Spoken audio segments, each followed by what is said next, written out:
शांति निवास की हर सुबह यूं तो प्रिया के आने के बाद से खांसी हो चुकी थी, पर आज इस सुबह में कुछ और भी स्पेशल था। नाश्ते के टेबल पर आज पूरा परिवार मौजूद था। आज प्रिया की सास, शांति के भाई और भाभी भी आए हुए थे, जो शादी में किसी कारण नहीं आ सके थे। सभी अपनी अपनी कुर्सियों पर बैठकर नाश्ते का इंतजार कर रहे थे। हमने सुना है कि बहू के हाथों में जादू है, लेकिन आज खुद चखने का मौका मिल रहा है। क्या लगता है प्रेम, बहू इम्तिहान में खरी उतरेगी? इससे क्या पूछ रहे हैं? ये तो अपनी बीवी की साइड ही लेगा ना। शादी के महीने ही कितने हुए हैं गिनकर? 4, 35-40 साल हो चुके होते, फिर ना पूछने से समझ में आता। तब तो क्या दाल क्या सब्जी सब बराबर ही कहता। ये तो है भाभी, जैसे जैसे दिन निकलते जाते हैं बीवी के हाथों के खाने का स्वाद फीका पड़ने लगता है, फिर सिर्फ माँ के हाथ के खाने का ही स्वाद समझ में आता है। अभी तो प्रेम सिर्फ प्रिया प्रिया करता रहता है। 1-2 साल बीतने दीजिए, फिर आ गया कल ठिकाने, पर तब मैं नहीं बनाकर परोसने वाली। हाँ, अरे दीदी, इतनी भी टांग खिंचाई मत कीजिए। लड़की की देख के बेचारे का चेहरा कैसे उतर गया। तेरी बीवी बहुत अच्छा खाना बनाती है बेटा। कई लोगों के मुंह से तारीफ सुनी है उसके हाथ के बने खाने की, पर हमने इतने दिनों से सिर्फ सुना ही था कि बहू के हाथ का खाना लाजवाब होता है, तो चखने चले आए। अब इंतजार नहीं हो रहा भाई। तभी घर की बहू प्रिया गर्मा गर्म पराठे और सब्जियां लेकर आती है। खाना परोसा जाता है और पहला निवाला मुंह में रखते ही आहा, सबकी आंखें चमक उठती है। अरे भाई, ये तो सच में कमाल है। बिल्कुल रेस्टोरेंट स्टाइल खाना बना दिया बहू तूने। मुझे तो लगा कि हमें इम्प्रेस करने के लिए तू नान, तंदूरी ये सब बनाएगी, पर तूने तो नॉर्मल से पराठे और सब्जी को रेस्टोरेंट का स्वाद दे दिया। ये पूरी बात नहीं हुई जी। बहू, रेस्टोरेंट से भी बढ़कर खाना बना दिया तूने। रेस्टोरेंट वाले तो सिर्फ बेचने के लिए बनाते हैं, तूने तो खिलाने के लिए बनाया।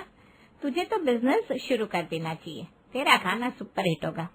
बाकी तेरे खाने का प्रचार करने के लिए तेरे मामा ससुर तो बैठी हैं। देख लो मम्मी, करती थी ना मेरी टांग खिंचाई। सिर्फ मुझे ही मेरी बीवी के हाथ का खाना पसंद नहीं आ रहा, बाकी सभी को भी आ रहा है। सभी के मुंह से अपनी बहू की तारीफ सुनकर शांति की भौएं चढ़ने लगती है। शांति कुछ नहीं कहती, पर हल्की सी खांसी करके सबका ध्यान आकर्षित कर लेती है। घर की परंपराएं भी ठीक से सीख जाए वही बहुत होगा भैया। अगर बेटों के साथ बहुएं भी बाहर जाकर कमाने लगी तो घर कौन संभालेगा? ये तो सिर्फ एक इंसिडेंट है, ऐसा पहली बार नहीं हुआ था। जिस दिन से प्रिया अपने ससुराल आई थी, उसके हाथ के बने खाने की तारीफ हर कोई करता था और उसे खाने का काम शुरू करने का सजेशन भी देता था, जिससे उसकी सास और ननद बड़े चिढ़ते थे। देख रही हो मम्मी, अब तो मामा मामी भी बिजनेस सलाह देकर चले गए। तुम्हारी बहू को पता चला किसी दिन तितली उड़ गई। आजकल हर तीसरे न्यूज में यही खबर तो दिखाते। वहाँ बीवी ने कमाना शुरू किया, यहाँ पति की वैल्यू शून्य हो गई और फिर रिश्ता टूट गया। अरे तू फिक्र मत कर बेटा, अच्छी तरह से मैं प्रिया को समझा दूंगी। तू अपने ऑफिस के काम पर ध्यान दे, वहाँ सब कुछ ठीक चल रहा है ना? हाँ ठीक मम्मी, 20,000 देते और नौकरों की तरह काम करवाते। बदन बदन टूटने लग जाता है मेरा। अच्छा चलो, तुम भाभी को अच्छे से समझा देना, मैं ऑफिस निकलती हूँ। शाम के वक्त प्रिया चाय लेकर अपनी सास के कमरे में जाती है और प्रिया को देखते ही शांति शुरू हो जाती है। ज्यादा खुश होने की जरूरत नहीं है बहू। जो लोग तुझे बिजनेस शुरू करने का आइडिया दे रहे हैं ना, वो ना तेरे सगे हैं, ना ही तुझे अपने घर पर रखने वाले हैं। तुझे ऐसी छत के नीचे इन्हीं 4 दीवारों के अंदर रहना है, तो इस घर के नियम कायदे के हिसाब से चल, वही अच्छा होगा। कोई बात हो गई क्या मम्मी जी? किसी नाम से कुछ कह दिया क्या? फिलहाल तो नहीं, पर जो लोग तुझे सर चढ़ा रहे हैं, तेरे बिजनेस शुरू होने के बाद वही आकर ताने देंगे कि शांति की बहू ने तो घर की इज्जत तार तार कर दी, जो कि ना मुझसे बर्दाश्त होगा ना तेरे पापा जी को। और अपने माँ बाप को उदास प्रेम बिल्कुल नहीं देख सकता, इसलिए पहले ही इत्तला कर देती हूँ। बिजनेस का आइडिया तेरे दिमाग में आ भी रहा हो तो उसे वहीं दबा दे, वरना अपने मायके में जाकर ही तुझे शुरू करना पड़ेगा तेरा बिजनेस। प्रिया को डराने के बाद भी शांति की कलेजे को शांति नहीं होती। इसे एक बार के लिए मना तो कर दिया, पर कमी तो मेरे प्रेम में ही है। भाई प्रिया से बिजनेस करने की बात करता रहता है, उसके दिमाग से भी बिजनेस के इस बीज को हटाना ही होगा। अगली सुबह जब प्रेम काम पर जाने के लिए निकल रहा था, शांति उसके पास जाकर कहती है, ये सोमेश कौन है बेटा? सोमेश? पता नहीं मम्मी। सोमेश तेरा दोस्त नहीं है जिससे आजकल बहू बिजनेस की बातचीत करती रहती है? मुझे तो लगा तूने अपने किसी दोस्त को बहू को बिजनेस आइडिया देने को कहा है। अरे नहीं, हाँ, आप लोगों को बिना इन्फॉर्म किए मैं ऐसा क्यों करूंगा? मम्मी क्या बात हुई है, साफ साफ बताओ ना। हुई तो नहीं बेटा, पर हो जाएगी। किसी अधेड़ उम्र के लड़के का ऐसे रोज रोज घर पर आना, वो भी तेरे पापा जी और तेरी गैर मौजूदगी में, मुझे तो भाई ठीक नहीं लगता। तुझे पता है, दरवाजे पर ही बहू खड़ी होकर बस यही बातें करती रहती है कि बिजनेस कैसे खोला जाए, क्या करना है। पर सोच, अगर अगल बगल वालों को वक्त लगेगा क्या तेरे पापा जी के कान भरने में? तो जानते ही उनके दिमाग को। मैं ऐसे ही इन चीजों के खिलाफ नहीं थी। पता चला 2 रुपये बिजनेस में कमाए और लाख रुपए की इज्जत गंवा दी। प्रिया ऐसी बचकानी हरकत करेगी मुझे नहीं लगा था मम्मी। मैं बात करता हूँ उससे। अरे नहीं बेटा, उससे डायरेक्ट कुछ पूछने की जरूरत नहीं है, वरना वो क्या सोचेगी कि उसकी सास ने भी उसके चरित्र पर शक किया। तू बस उसे इनडायरेक्ट बोल दे कि बिजनेस के बारे में ना सोचे और ना कुछ करे, घर पर शांति बनी रहे, और क्या चाहिए मुझे। हाँ, और इस तरह शांति अपने दिमाग के घोड़े दौड़ाकर अपनी बहू के सारे ख्वाब को मटिया पलित कर देती है। प्रिया के दिमाग में तो बिजनेस करने का आइडिया पहले से था ही नहीं, इसलिए उसे ज्यादा फर्क नहीं पड़ता। सब कुछ पहले की तरह नॉर्मल चल रहा था कि थकी हारी रमा रोज की तरह ऑफिस से घर आती है और सोफे पर पसर जाती है। अपनी बेटी को देखते ही शांति उसकी ओर भागती हुई जाती है और उसके सर पर हाथ फेरते हुए कहती है, क्या खाएगा मेरा बच्चा? हाँ बोल, तेरी भाभी से कहकर बनवा देती हूँ, बहुत थक जाती है ना बेटा। ऑफिस छोड़ने में ही भलाई लगती है मम्मी, ये काम मुझसे नहीं होगा। दिन पर दिन प्रेशर बढ़ाते ही जा रही है लोग। ये नौकरी नहीं करेगी तो दूसरी ढूंढ ले बेटा, पर ऐसे खाली घर पर मत बैठना। घर पर काम करने वाली औरतों की कोई इज्जत नहीं होती, मुझे पता है ना। मैं भी तो कभी गृहिणी थी, बहुत मुश्किल है बेटा, बहुत मुश्किल। नौकरी मतलब किसी की चाकरी करना मम्मी। तुम क्या चाहती हो, तुम्हारी बेटी नौकर बने? बात तो तेरी ये भी सही है बेटा। अच्छा, एक बिजनेस क्यों नहीं खोल लेती तू? कपड़े का काम तो यहाँ चौराहे पर हर तीसरा आदमी कर रहा है मम्मी, और अब ये खूबसूरत सा चेहरा लेकर किराने की दुकान चलाती हुई मैं अच्छी लगूंगी क्या? ऐसे आजकल ये क्लाउड किचन का काम बहुत अच्छा चल रहा है, खाना बनाकर बेचना कैसा रहेगा मम्मी? देखा, मुझे पता था तो खुद ही कोई ना कोई आइडिया निकाल लेगी। ये सही रहेगा बेटा, तू यही काम कर और अच्छे अच्छे डिश बनाना अपनी भाभी से सीख ले, पर होशियारी से, उसे शक ना हो, वरना वो खुद का काम करने की इच्छा जताने लगेगी। और यहाँ से रमा अपनी भाभी को ट्रिक करके उससे डिश सीखने का मूड बना लेती है। एक सुबह जब प्रिया किचन में काम कर रही थी, रमा किचन में आती है। दिन भर बस काम काम और काम, कभी खुद के बारे में भी तो सोचो भाभी। अरे दीदी, आज ऑफिस नहीं गई? ऑफिस का काम तो जरूरी है भाभी, पर इन सब के चक्करों में आप किचन में अकेली पड़ जा रही थी, तो मम्मी ने कहा कि घर में ननद के होते हुए बहू का अकेले काम करना मुझे ठीक नहीं लगता, और वैसे भी शादी की बात तो यही सब करना है, तो मैंने ऑफिस छोड़कर अब घर पर ही रहकर काम सीखने का प्लान किया है। वैसे ऐसी कौन सी डिश है भाभी जिसे एक बार बनाकर हम कम से कम 3-4 दिनों तक यूज कर सकते हैं? लॉन्ग यूज के लिए तो इडली या डोसे का बैटर बनवाना अच्छा रहता है दीदी। गर्मी का वक्त है, आराम से बैटर को फ्रिज में रख दो, कोई दिक्कत नहीं है। 4-5 दिनों तक डोसा या इडली बना लो, या सांभर बड़ा भी बनाया जा सकता है, वो तो और लंबा चल जाएगा। सांभर अलग रखो, बड़ों को अलग रखो। जब परोसना हो उसके 2-4 घंटे पहले सांभर में बड़े डाल दो। ऐसे मुझे क्या ही समझ में आएगा भाभी, आप मुझे सिखाओ ना अच्छे से। अपनी भाभी के साथ रसोई में रमा इडली, सांभर, वड़ा और डोसा बनाना सीखने लगती है। इडली तो ठीक ही बनी है भाभी, आपको क्या लगता है घर पर सभी को पसंद आएगी? अरे क्यों नहीं आएगी दीदी, आप टेंशन क्यों ले रही है? आपने इतने मन से बनाया है, सब जरूर से खाएंगे।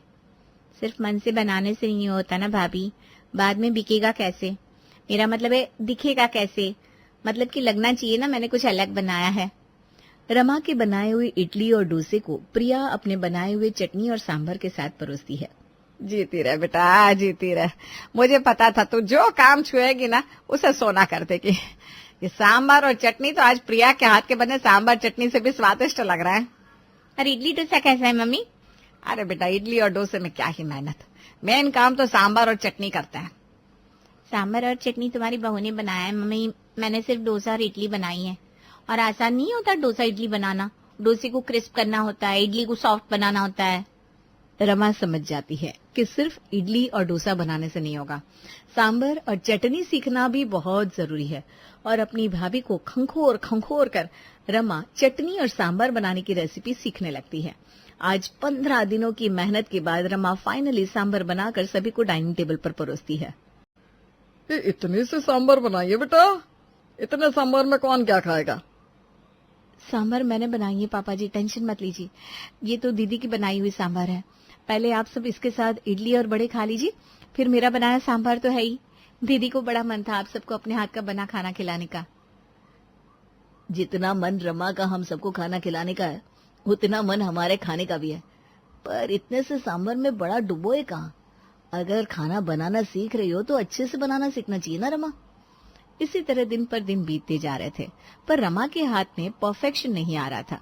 जब भी वो ज्यादा क्वांटिटी में सांभर बनाने की कोशिश करती, सांभर का टेस्ट बिगड़ जाता। इसी तरह दिन बीत रहे थे। ये देखकर शांति रमा से कहती है, और कितनी देर लगेगी तुझे ये सब सीखने में? नौकरी छोड़े हुए तुझे पूरे 1.5 महीना हो गया।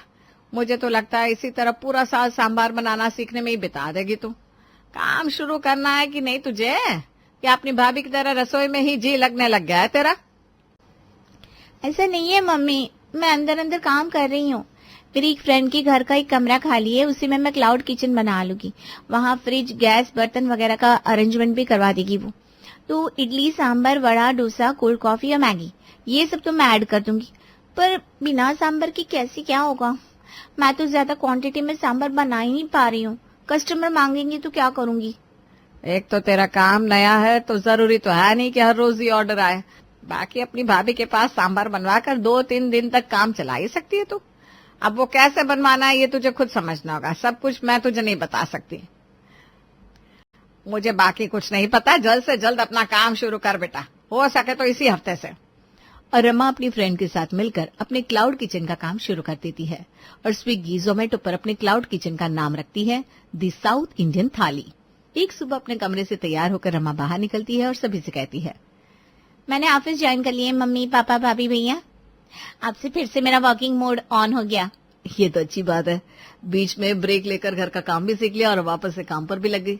सुनकर बहुत अच्छा लगा मुझे। इसी तरह काम में डेडिकेटेड रहा कर। और घर पर सभी को ऑफिस का कहकर रमा अपने बिजनेस को संभालने के लिए निकल पड़ती है, जहां उसे पहला ऑर्डर मिलता है। वाह वाह भगवान, मैंने तो सोचा ही नहीं था इतनी जल्दी ऑर्डर मिलने शुरू हो जाएंगे। 2 प्लेट इडली का ही ऑर्डर है, तो 4 कटोरी सांभर में तो हो जाएगा। बनाकर जल्दी से डिलीवरी बॉय को दे देती हूँ। और इस तरह रमा अपना पहला ऑर्डर पूरा कर लेती है। काम शुरू हो गया बहन। अब हर ऑर्डर के साथ साथ तू ऐसे ही सांभर बनाती रहेगी, फिर तो हो गया। कितनी बार सांभर बनाएगी तू? एक ऑर्डर पूरा करेगी, दूसरा छूट जाएगा। क्वांटिटी बढ़ाने के लिए कुछ सोच। जिस तरह तू इडली डोसे का बैटर पहले से तैयार रख रही है, जिस तरह तू सूखे बड़े पहले से तैयार रख रही है, इसी तरह से तुझे सांभर भी तैयार रखना होगा कि यहाँ ऑर्डर आया, वहां मैंने पैक करना शुरू कर दिया। मेरा काम था बिजनेस में पैसे लगाने का, बाकी खाना बनाने की जिम्मेदारी तेरी है, भूल मत। अरे तुम मुझे आधा घंटा दे दे, मैं तब तक कुछ न कुछ कर लूंगी। रमा अपने घर जाती है और अपनी भाभी से कहती है, ऑफिस लंच ब्रेक में किसी तरह आई हूँ भाभी, आपको मेरी मदद करनी होगी। वो मेरी फ्रेंड है ना निकिता, उसे देखने लड़के वाले आए हैं। कई बार जो सांभर वड़े और इडली आप मुझे टिफिन में पैक करके देती थी ना, वो टिफिन निकिता अपने बॉयफ्रेंड को खिला देती थी, ये कहकर कि ये उसने बनाया है। पर उसे तो वैसा सांभर बनाना आता नहीं। हाँ, आप एक बार जरा ज्यादा क्वांटिटी में सांभर बनाकर दे दोगी क्या?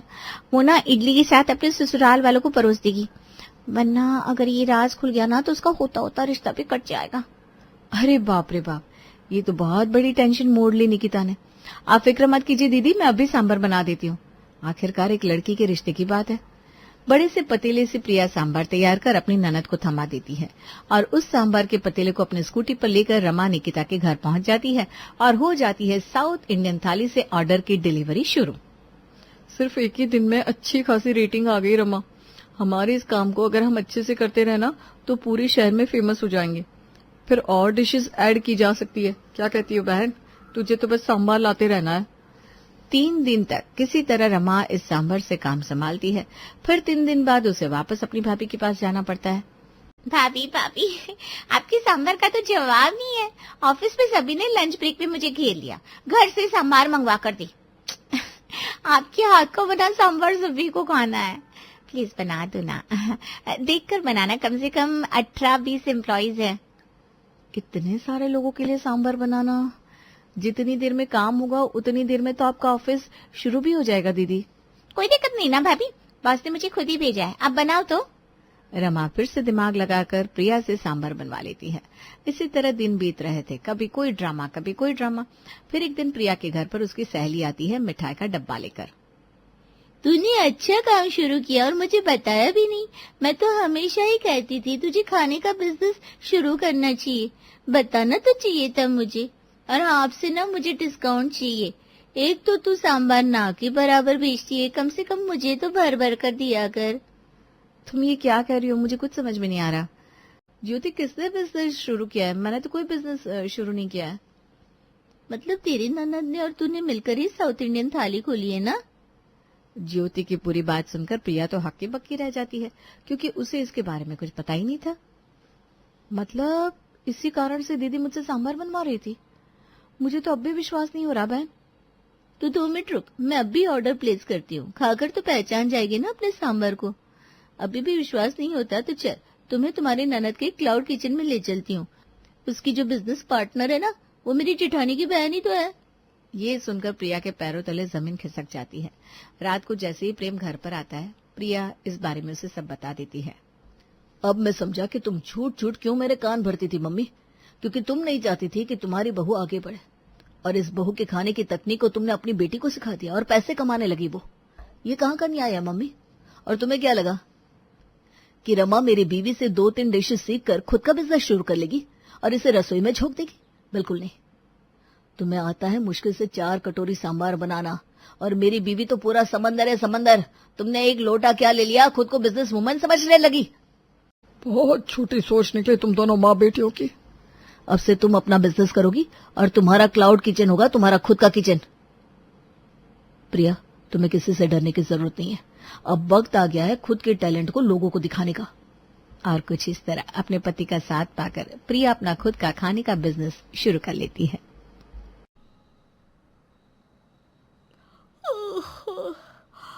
यार, इन कपड़ों को धो तो लिया और मेरे को सुखा भी दिया। उफ, ये शादी करने के बाद लड़की की पूरी लाइफ नाखरों जैसे। बस ये बोलते बोलते ही ईशानी रस्सी पर अपना सर रख के कपड़े सुखाते सुखाते खड़े रहकर ही सो जाती है। कुछ देर बाद बारिश आती है और ईशानी और सारे कपड़े भीग जाते हैं। लेकिन ईशानी की आंख तो तब भी नहीं खुलती और उतने में ही सासू माँ बेला जी वहां आ जाती है। हाय मेरी बहू, हाय मेरी बहू, अरे ईशानी बहू, लगता है बारिश से करंट लगकर ये हाल हुआ है मेरी बहू का। अरे 2 दिन भी नहीं हुए थे इसे आए हुए, अरे मुंह दिखाई भी नहीं हुई थी और मेरी बहू स्वर्गवासी हो गई। तभी वहां पर ईशानी का पति करण और ससुर जी इंद्रनील जी आ जाते हैं। क्या हुआ माँ, आप इतनी रो क्यों रही हो? ईशानी, ईशानी को क्या हुआ है? ये ऐसे क्यों खड़ी है? अरे अक्ल के अंधो, जरा ध्यान से देखो, ईशानी बहू खर्राटे मार रही है। ऐसा कुछ नहीं हुआ, ये तो घोड़े बेचकर मस्त मगन नींद में है। ईशानी उन तीनों की आवाज सुनकर जाग जाती है और कहती है, अरे आप सब यहाँ पर। सासू माँ, आप रो रही हो, क्या हुआ? ओए कलमुई, ये कौन सा टैलेंट है, खड़े खड़े ही सो गई। बारिश की भी भनक नहीं लगी क्या तुझे? इतने सारे कपड़े भीग गए, बेवकूफों की महारानी। करण बेटा, इसे टाइम पे सोने दिया कर। टाइम पे सोएगी तो अगले दिन नींद नहीं आएगी इसे। मेरी तो जान ही निकल गई थी।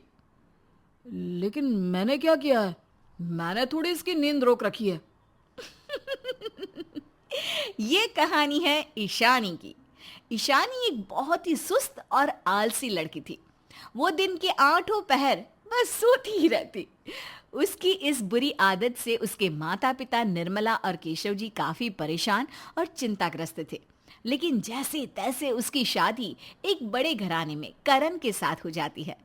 फिलहाल तो उसे अपने ससुराल में आए 2 ही दिन हुए थे और उसके ससुराल वाले इस बात से ठीक से रूबरू भी नहीं थे कि उनकी बहू 24 घंटे सिर्फ सोती ही रहती है। तो चलिए देखते हैं और कितने रायते फैलाती है ये 24 घंटे सोने वाली बहू। सुबह के 9 बज चुके थे। बेला अपने चाय और नाश्ते के इंतजार में बैठी थी। बहू, अरे ओ ईशानी बहू, चाय कहाँ है मेरी? इतना क्या तैयार हो रही है? फैशन शो में थोड़ी ना जाना है। बहुत देर तक इंतजार करने पर जब ईशानी बाहर नहीं आती, तब बेला ईशानी के कमरे में जाती है और देखती है कि ईशानी तो आराम से गहरी नींद में खर्राटे मारती हुए सो रही है और वो बिस्तर से नीचे गिरी है, फिर भी सोने में मगन है। अरे करम चली नास पिटी, जब से आई है पूरा पूरा दिन पूरी पूरी रात बस सोती ही रहती है। मायके में चक्की पीसती थी क्या, जो ससुराल में आकर बिस्तर छोड़ने का नाम ही नहीं ले रही। मेरी सासू वाला एक नंबर की बुद्धू है, खुद को इस घर की प्रिंसिपल समझती है। मुझे ठीक से आराम से सोने भी नहीं देती। जेल के कैदियों की तरह जिंदगी हो गई है मेरी तो किस्मत ही फूटी है जो मुझे इतनी खूंखार सांस मिली है। हाय रब्बा, इसकी इतनी हिम्मत, अब तो ये गई। बेला रसोई से एक बेलन और थाल लाती है और उसे जोर जोर से बजाते हुए ईशानी को उठाती है। उठ जा ओए, उठ जा बेशरम, बदतमीज कहीं की। अरे ओ कुंभकर्ण की बहन। क्या हुआ सासू माँ? क्यों रे, नींद में मेरी बुराई कर रही थी तू है? और ये क्या नाटक है? दिन में 24 घंटे बस सोती रहती है तू। अब वो मैं आपकी नहीं बल्कि किसी और की बुराई कर रही होंगी।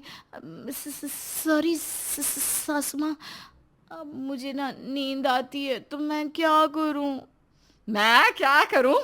जिस गली से आई है ना, वहीं पे फिर से उल्टे पांव लौट जा। अगर एक बहू होने का धर्म निभाना नहीं जानती तो फिर यहां रहने का कोई फायदा भी नहीं, समझ गई? ईशानी की ये हरकतें खत्म होने की बजाय और भी ज्यादा बढ़ जाती है। वो कहीं पर भी कभी भी सो जाया करती, कभी किचन में खाना बनाते बनाते, तो कभी वॉशरूम में कपड़े धोते धोते, कभी घर के किसी कोने में, तो कभी चुपके से बिस्तर के नीचे, ताकि किसी को पता ना चले। अब उसके ससुराल वालों को साफ साफ समझ में आ चुका था कि उनकी बहू 24 घंटे बस सोती ही रहती है और ये उसकी आदत है। बेला निर्मला को वीडियो कॉल करके कहती है, क्यों समधन जी, जरा भी लाज शर्म ना आई ऐसा डिफेक्टिव पीस हमारे गले बांधने के लिए? अब क्या हुआ बेला जी, आप ऐसा क्यों बोल रही हो? अरे आपकी बेटी को दिन भर सोने की आदत है, आपने ये बात हमसे क्यों छुपाई?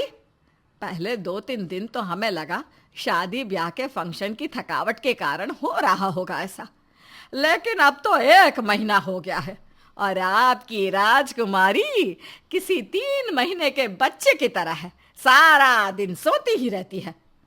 अब वो दरअसल हम आपको बताने ही वाले थे, लेकिन मतलब बचपन से ही ईशानी ऐसी है, वो बहुत आलसी किस्म की है, क्योंकि हमने उसे नाजों से पाला है ना बहन जी, और वहाँ पर काम के बोझ से। हाँ हाँ, जैसे कि हम तो आपकी बेटी पर अत्याचार ही करते हैं। अरे जब से आई है एक काम तक ढंग से नहीं किया उसने, सारा काम आधा अधूरा छोड़ देती है। बर्तन धोने में ही 5 घंटे लगाएगी, उस 5 घंटे में 50 झपकियां ले लेगी। अरे रखिया वीडियो कॉल, अब जो भी फैसला करना है वो हम देख लेंगे। फिर एक दिन, ईशानी, आज हमारी शादी को पूरा 1 महीना पूरा हुआ है। इस फर्स्ट मंथली एनिवर्सरी को हम अच्छे से सेलिब्रेट करेंगे। आज रात को हम दोनों एक 5 स्टार होटल में जाकर खाना खाएंगे। वाह ठीक है, लेकिन केक मेरा फेवरेट रसमलाई फ्लेवर ही रखना, ओके? ओके डियर, मैं ऑफिस से ही तैयार होकर तुम्हें सीधा होटल में मिलूंगा, तुम वहीं आ जाना। और हाँ, सच सवर के आना, कोई खूबसूरत सी लाल कलर की साड़ी पहनकर, और मैं भी रेड कोट पहन लेता हूँ। हम दोनों कपल्स ट्विनिंग करेंगे। रात हो जाती है। करण होटल में तैयार होकर पहुंच जाता है और ईशानी का इंतजार करता है, लेकिन ईशानी घर पर सच सवर कर सोफे पर ही भर नींद सो रही होती है। और फिर जब ईशानी को अपने फोन की घंटी बजती हुई सुनाई देती है तब वो एकदम से झटके से उठ जाती है। Oh no, 20 missed calls. अब तक तो मेरा हैंडसम गोरा पति लाल का पीला हो गया होगा गुस्से के मारे। मुझे जल्द से पहुंचना होगा। ईशानी फटाफट से टैक्सी बुक करती है और होटल पहुंचती है। ये क्या है ईशानी, पिछले 1 घंटे से वेट कर रहा हूं तुम्हारा। सो सॉरी पतिदेव, वो सासू माँ के घुटनों की मालिश कर रही थी ना, और ससुर जी के लिए इलायची वाली चाय बना रही थी, इस चक्कर में फोन का पता ही नहीं चला। अच्छा, इट्स ओके। अब तुम आ गई हो तो नूर आ गया है। चलो हमारा स्पेशल डे सेलिब्रेट करते हैं। करण और ईशानी बैठते हैं और खाना ऑर्डर करते हैं। करण ईशानी से बातें करता है। तुम्हें पता है ईशानी, सब तुम्हें तुम्हारे सोने की आदत के लिए डांटते हैं। हालांकि वो एक बुरी आदत है, लेकिन सच बताऊँ तो जब तुम सोती हो ना तब बड़ी प्यारी लगती हो। By God. तुम्हें याद है पहली बार जब हम मिले थे, वो ब्रिजवासी की चाट की दुकान पे मैं आया था। तुम्हारी गली में एक अमीर आदमी पहली बार चाट खाने आया, देख सभी कितना चौंक गए थे। उतने में करण देखता है कि ईशानी तो यहाँ पर भी बैठे बैठे नींद काफुर हो गई है और नींद में बड़बड़ाती है। मेरा पति खुद को क्या समझता है क्या पता, चेहरे से तो लंगूर है लेकिन दिल का बड़ा नेक है। आई लव यू मेरे पति परमेश्वर। बुरा है भला है जैसा भी हो, मेरा पति मेरा देवता है। ये देख आसपास के लोग हंसने लगते हैं। अरे ये ईशानी बिना सच में नाक कटवा कर रहेगी। इससे शादी ही क्यों की समझ में नहीं आ रहा।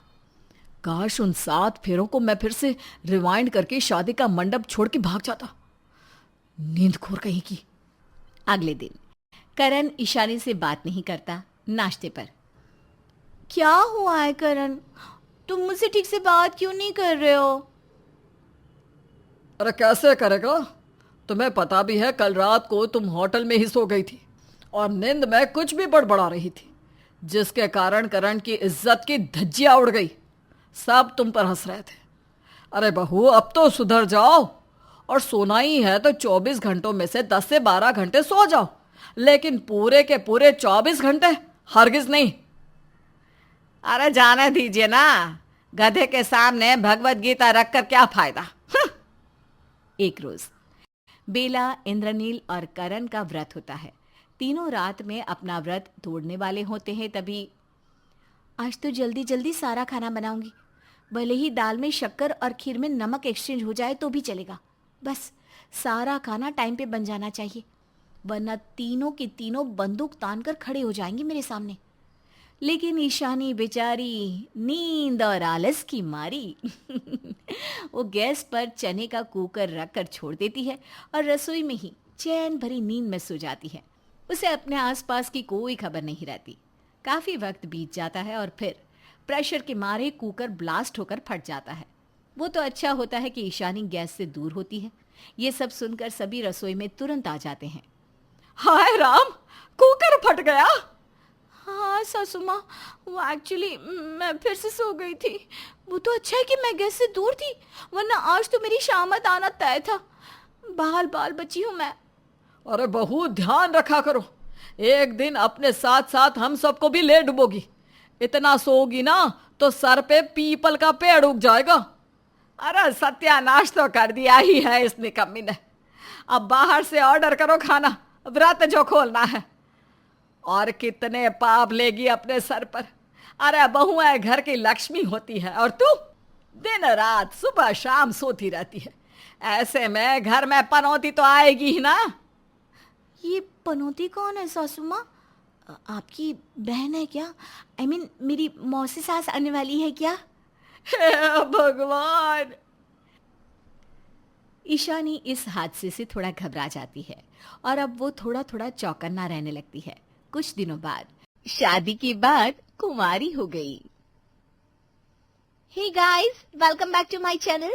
आज का OOTD outfit of the day बहुत ही क्यूट है। और हाँ, अगर आपने अभी तक लाइक नहीं किया तो प्लीज कर दो यार, वरना मुझे फोमो हो जाएगा। अरे ओ इन्फ्लुएंजा की मरीज, बस कर अब। सुबह से 10 बार कपड़े बदल चुकी है, थोड़ा घर का काम भी सीख ले। कल को शादी होकर ससुराल जाएगी तो क्या वहां कैमरों से रोटियां बेलेगी? उफ़ो मोमा, आप भी ना कितना ओल्ड स्कूल वाइब देती हो। चिल करो ना यार, और प्लीज मुझे काम करने को मत बोलो। मेरे नेल्स देखे, अभी कल ही मैनिक्योर कराया है 2000 का। अगर एक भी नेल टूटा ना तो मेरा दिल टूट जाएगा। हाय राम, मैं क्या करूं इस पागल लड़की का, नेल्स की पड़ी है इसे। अरे रोटी बनाना सीख ले, दाल में तड़का लगाना सीख ले। ससुराल वाले ताना मारेंगे कि माँ ने कुछ सिखाया नहीं। मॉम सीरियसली, दाल रोटी? उसके लिए जोमेटो है ना। और वैसे भी मेरे ससुराल वाले अगर मॉडर्न नहीं हुए तो देखना, मैं वहां जाकर सबको बिल्कुल अपनी जैसा बना लूंगी। ऐसे ही सोशल मीडिया पर मुझे लोग लाइक नहीं करते। डैड समझाइए ना प्लीज आप मॉम को। बेटी की बात सुनकर राकेश ने सरिता से कहा, क्या हुआ भाई, क्यों मेरी बेटी को डांट रही हो? जब देखो इसके पीछे पड़ी रहती हो। जरा सुन लो अपनी लाडली की बातें। कहती है नेल्स टूट जाएंगे इसलिए काम नहीं करूंगी। अब आप ही बताओ ऐसे कैसे चलेगा? शादी की उम्र हो गई है इसकी और ये है कि अकल की दुश्मन बनी बैठी है। सारा दिन बस इस मरे फोन में घुसी रहती है। अरे भाग्यवान कर लेगी सब, अभी नादान है। श्रुति बेटा तू जा अपनी वीडियो बना, मैं हूं ना। Thank you dad, you are the best. Mom देखो डैड कितने कूल है। आप ना बस टेंशन ही लिया करो, मैं जा रही हूँ शॉपिंग, मुझे नए बूट्स लेने, बाय। ऐसा कहकर श्रुति चली गई। तब सरिता ने राकेश से कहा, बिगाड़ लो अपनी बेटी को, जिस दिन ससुराल से शिकायत आएगी ना तब देखना। मुझे तो चिंता हो रही है इस झल्ली लड़की के लिए कोई लड़का मिलेगा भी या नहीं। बात तो तुम्हारी सही है सरिता, अब इसकी शादी कर ही देनी चाहिए। मेरा दोस्त है ना सुरेश, उसका बेटा है प्रेम, सीधा साधा लड़का है, सरकारी नौकरी है, श्रुति को संभाल लेगा। मैं आज ही बात करता हूँ। हाँ जी, आप तो बस बात आगे बढ़ाओ, ये रिश्ता तो मुझे भी अच्छा लग रहा है। राकेश ने अगले ही दिन लड़के वालों से बात की, उनको भी रिश्ता समझ में आया और कुछ ही दिनों में अल्लड़ सी श्रुति की शादी प्रेम से हो गई। श्रुति अब अपने ससुराल आ चुकी थी। शादी की अगली सुबह उर्मिला, सुरेश और अनुष्का हॉल में चाय पी रहे थे। अरे 9 बज गए, ये श्रुति अभी तक उठी नहीं क्या? नाश्ते का टाइम हो रहा है। अनुष्का जा जरा देख तो सही। हाँ मम्मी, मैं जाकर भाभी को बुलाकर लाती हूँ। अभी अनुष्का श्रुति के कमरे में जा रही थी कि श्रुति वहां आ गई। उसने एक ढीली ढाली टी शर्ट और शॉर्ट्स पहन रखे थे। Good morning everybody. Hi mom, I mean मम्मी जी, चाय मिलेगी क्या? मुझे ना बिना बैठी के फंक्शन करना मुश्किल होता है। वाह मम्मी पापा, क्या बहू खोजी आपने प्रेम भैया के लिए, मान गए। उर्मिला के हाथ से चाय का कप लगभग गिरते गिरते बचा। सुरेश ने श्रुति को देखा तो पेपर को अपने सामने कर लिया। हाय राम, ये क्या है श्रुति? ये क्या पहन रखा है तूने? देख श्रुति, ये तेरा ससुराल है, यहाँ ऐसा मजाक अच्छा नहीं लगता। क्या हुआ मम्मी जी, मैं कोई मजाक तो नहीं कर रही हूँ। ये मेरा नाइट वेयर है, कंफर्टेबल है यार, बहुत कंफर्टेबल। वो लहंगे में ना दम घुट रहा था मेरा। राम राम राम, बहुएं तो घूंघट में निकलती थी हमारे जमाने में, और ये तो उर्मिला, इसे अंदर ले जाओ। अरे कोई देखेगा तो क्या कहेगा? शादी के अगले दिन ही ये हाल है। अरे मुझसे तो आंखें भी नहीं खोली जा रही। मम्मी देखो ना, मैं अगर गलती से भी कैपरी में बाहर आ जाऊं तो आप डांट देती हो, और भाभी को देखो फुल ऑन गोवा वाले बीच वाला वाइब दे रही है। ये तो किसी एंगल से भी लग ही नहीं रहा कि कल इनकी शादी हुई है। अरे अनुष्का तुम चिल करो ना यार, वो सिंदूर मंगलसूत्र से ना मेरा पूरा लुक खराब हो जाता है, और मेरे फॉलोअर्स को पता चल गया कि मैं आंटी टाइप बन गई हूँ तो अनफॉलो कर देंगे मुझे। भाई मुझे अपनी ब्रांड वैल्यू भी तो देखनी है। एंड हाँ, ये मुझे ना भाभी मत बोलो यार प्लीज, मैं तुम्हारी फ्रेंड जैसी हूँ। सो कॉल मी सू, ओनली सू। सो ये कैसा नाम है? Brand value? अरे यहाँ इज्जत की वैल्यू गिर रही है। जा जाकर साड़ी पहन और वो लाल चूड़ा पहन, काम वाली आने वाली है, वो देखेगी तो पूरे मोहल्ले में ढिंडोरा पीट देगी। ओके फाइन, कितना ड्रामा है यार इस घर में। जा रही हूँ पर साड़ी नहीं, एटलीस्ट जींस टॉप तो पहनने दीजिए। साड़ी में तो मैं वॉक भी नहीं कर पाती हूँ। और चूड़ा, no no no no no no, मैं जाकर तैयार हो जाती हूँ, फिर मुझे रील्स भी तो बनानी है। ऐसा कहकर श्रुति अपने कमरे में चली गई। उर्मिला, ये कैसी लड़की पल्ले पड़ गई? मुझे तो लगता है प्रेम की कुंडली में ही दोष था, हमने शायद गुण दोष मिलाने में ही जल्दी कर दी। अब जो आ गई उसे झेलना तो पड़ेगा ही। बस भगवान बचाए इस ब्रांड वैल्यू वाली बहू से। हे भगवान, इस रील्स वाली बहू को सद्बुद्धि तो। हाँ मम्मी, जहाँ आज भाभी को हमें कुछ अच्छा नाश्ता बनाकर खिलाना चाहिए था, बिकॉज आज उनकी पहली रसोई है, पर वो इसलिए रेडी होने गई है क्योंकि उनको रील्स बनानी है। नाश्ता तो आज राम प्यारी ही बनाएगी। और कर भी क्या सकते हैं। अगले दिन दोपहर में उर्मिला ने श्रुति से कहा, अरे बेटा तुझे साड़ी नहीं पहननी ठीक है, कम से कम मांग में सिंदूर तो लगा लेती। मम्मी जी सिंदूर लगाकर क्या होगा?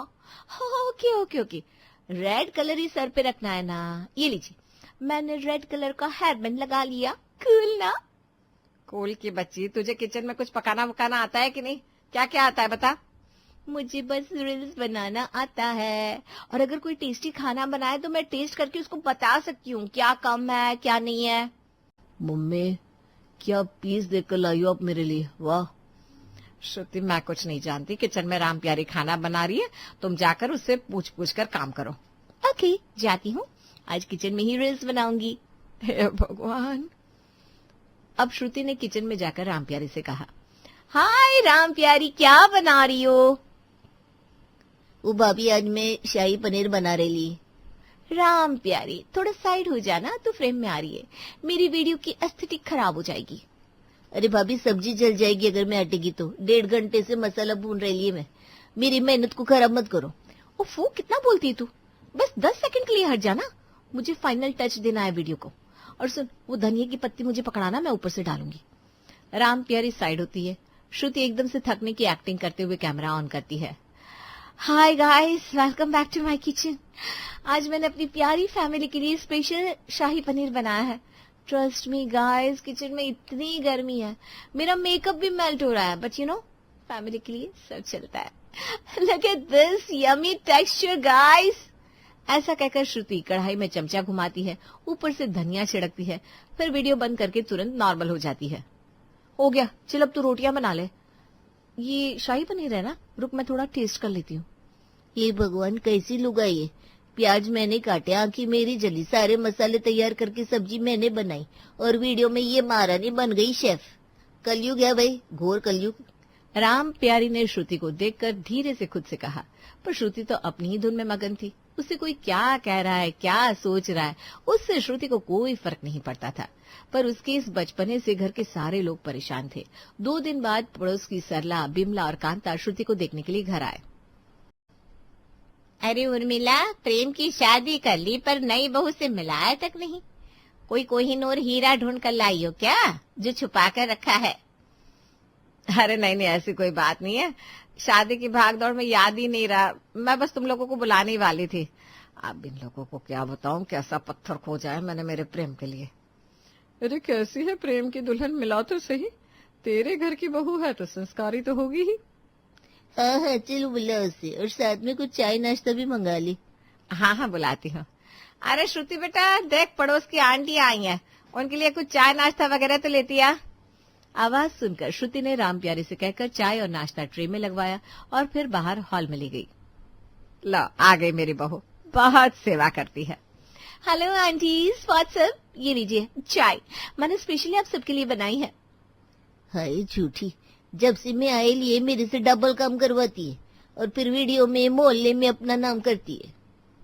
हाय उर्मिला, हमने तो सोचा था नई नवेली दुल्हन है, साड़ी लाल चूड़ा सिंदूर में मिलेगी, पर यहाँ तो ये फ्रॉक और माथे में रेड कलर का कार्टून वाला हेयर बैंड लगाकर घूम रही है।